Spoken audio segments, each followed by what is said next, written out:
Our expression tree processing app has both functional and non-functional requirements. The functional requirements will be characterized as follows. The program can run in one of two modes at any given time. Succinct mode provides a calculator interface that evaluates arithmetic expressions that are input by a user that conform to a particular grammar. Succinct mode can either be command line driven or can be interfaced using a graphical user interface. In our particular case, we use Android as the way to get the input and display it in a graphical environment on some type of smartphone or tablet. The command line interface allows users to designate input expressions by some infix notation that can contain parenthesized sub-expressions.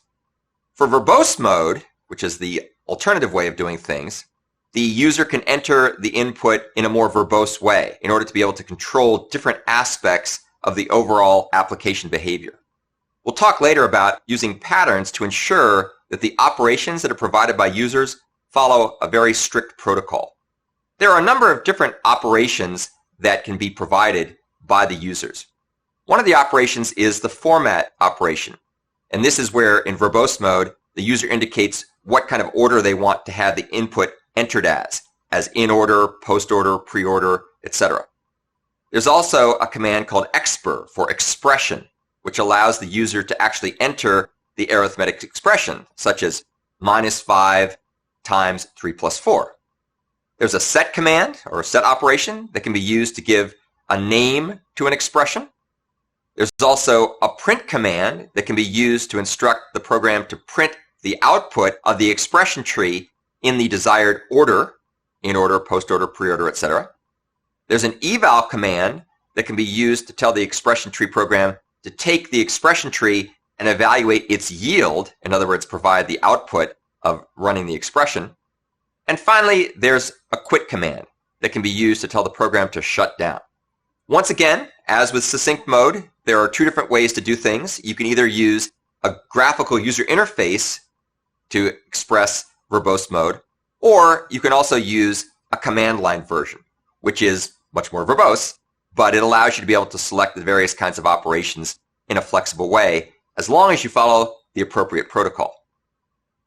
Let's now talk a bit about the non-functional requirements for the case study, because these are also very important to help motivate some of the patterns we'll be discussing. One of the key non-functional requirements is to be able to simplify the extensibility and portability of the solution via a pattern-oriented, object-oriented design. And that object-oriented design is intended to do several things. One thing we want to be able to do is we'd like to be able to come along and add new operations on the expression tree without having to modify the existing design and the existing code of the tree itself. For example, we'd like to be able to add different types of traversal orders than some initial set without having to change the way in which the tree is developed. We'd also like to be able to come along and add new ways of evaluating the tree, figuring out what its value should be. We'll talk later, but you can use various types of traversals in conjunction with data structures like stacks in order to get the output or the yield of the tree. There are other kinds of things you might want to do with an expression tree as well. We'd like to keep this as open-ended as possible. You might like to be able to do various kinds of optimizations or semantic analysis or generating binary code, byte code, whatnot. And all those things should be able to be added to the program without changing what it does and how it's designed and implemented. We'd also like to be able to make sure that we can systematically reuse large portions of this code in diverse runtime environments. For example, we'd like to make sure that the bulk of the code remains the same, irrespective of whether we're running in a command line environment, in a user interface environment, a graphical user interface environment such as Android, or some other application environment, perhaps written in Java or some other language that could interface with Java through the Java native interface. Now that we've had a chance to talk about the functional and non-functional requirements of the expression tree processing app, I'd like to show you some examples of how this app actually runs in practice. I'm sitting here inside my Eclipse environment, and I'm first going to show you how to run this as the command line version. Let's go ahead and open this up. You can see that we can give it some command line arguments or not. I'm going to start without having any arguments at all. So this will end up running in so-called succinct mode. Let's go ahead and bring the console window up here. So as you can see, what we have is basically a simple prompt, and into that prompt I can type an expression. So let's do the one that we show in the example a lot. -5 times 3 plus 4. We hit enter, and it gives the result back that we'd expect, which is -35. Let's now go ahead and run the app again, except this time let's give it some arguments. We'll give it the -v argument, which says run in verbose mode. When this runs, you can see it prints us a menu of commands that we're allowed to run and the order in which they're able to be set in. So let's go ahead and start by giving it the format command. We say format in order. So that puts us into in order format. By the way, I can also say format and just hit return. It'll just default to in order, so you can either say it explicitly or leave it out. Let's next go ahead and type in the expression. We'll type expr, and once again we'll say -5 times 3 plus 4. We hit return. As you can see, every time we're doing this, it's giving us a prompt for the different set of legal operations we can do at that point. Let's go ahead now and do print. Let's say print in pre-order. So that's the expression printed out in pre-order. Let's go ahead and say print post-order. Now it prints it out in post-order.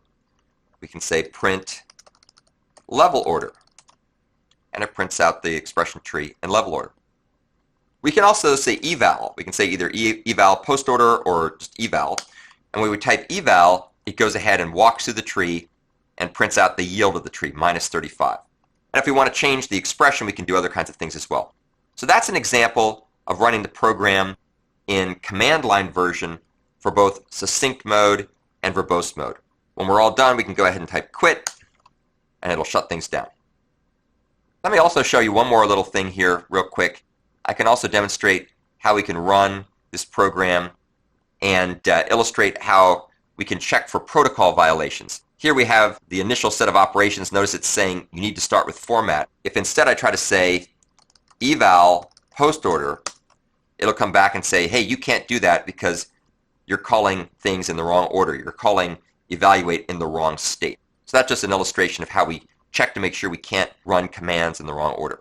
Let's now go ahead and run this not as a command line version, but actually as the Android version of the program. So we come over here, we'll bring up the Android version. We have two options. We can either start out in verbose mode, which gives you a rather verbose looking interface, or we can switch back over to succinct mode. Here's succinct mode. As you can see, this looks pretty much just like a regular kind of calculator you might see in your phone or on your desktop. And here we can say -5 times 3 plus 4. And then we hit enter. And lo and behold, it prints out the expected value, -35. So this is just a quick illustration to show how the expression tree processing app works. As we go through the rest of the lessons, you'll find out how we make it work. We'll find out a dozen or so patterns that we apply from the Gang of Four book to structure the design, to make it clean, make it easy to understand. It's also worth noting that despite the fact that we have an Android version with a couple of different modes and a command line version with a couple of different operating modes, 99% of the code is pretty much identical. The only things that really differ are the parts that deal with the peculiarities of the Android environment versus the peculiarities of a runtime platform environment. But by using patterns like strategy and other patterns, we're able to abstract away from the platform-specific differences.